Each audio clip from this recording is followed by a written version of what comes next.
À RFL 101, il y a un responsable de la programmation. Bonjour, tout de suite, les nouveautés d'RFL 101 avec Canel et Lucille.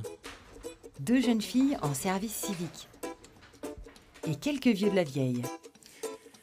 Bonjour, Jacques au micro, RFL 101, sport, rétro, sociaux. Au total, 14 bénévoles participent au programme de la radio associative de Luynes. Une radio associative, on a la liberté du ton, c'est-à-dire on peut aborder les sujets qu'on souhaite aborder. Et la particularité de RFL 101, c'est la programmation musicale. Donc on présente des artistes qu'on n'entend pas au niveau national, même au niveau régional. Les ondes de RFL 101 diffusent 4 heures d'émissions enregistrées quotidiennement, dédiées à la culture locale. Laurent y contribue comme bénévole depuis les tout débuts. Alors nous nous trouvons ici au cœur de Luynes, devant la grange qui anciennement était les locaux de RFL 101. Est-ce que tu peux nous expliquer un peu comment est née la radio RFL 101 ? Oui, alors donc c'est les lois Mitterrand sur les radios associatives. Donc cette radio est la plus vieille d'Indre-et-Loire, elle a plus de 30 ans aujourd'hui. Je me souviens qu'il y avait une des premières émissions qui s'appelait Equivox 101, qui était faite par des homos, qui était très novateur à l'époque.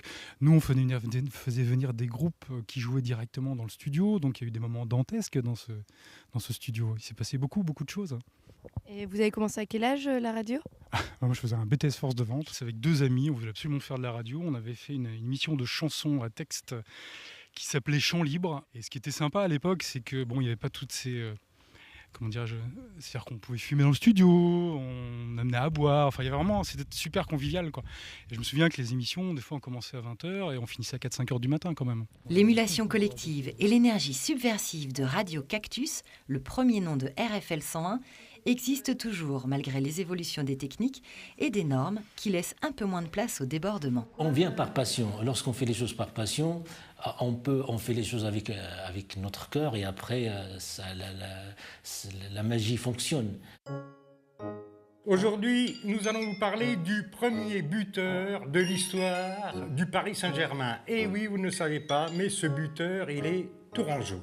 Si je vous raconte l'histoire de Otniel, que l'on appelait Oni, c'est parce qu'il a eu un destin absolument extraordinaire. Alors, je ne vais pas rentrer dans les détails. Finalement, et je vous la fais courte, je ne vais pas faire dans le mélodrame, moi je pousse un petit coup de gueule. Cette histoire m'a toujours énervé. Oni, si tu m'entends, je te salue. À la semaine prochaine sur... Leur rêve, déménager près du nouveau pôle culturel, ce qui permettrait de nouer de nouveaux partenariats, mais aussi de diffuser les concerts programmés en direct et assurer ainsi la pérennité de la petite radio.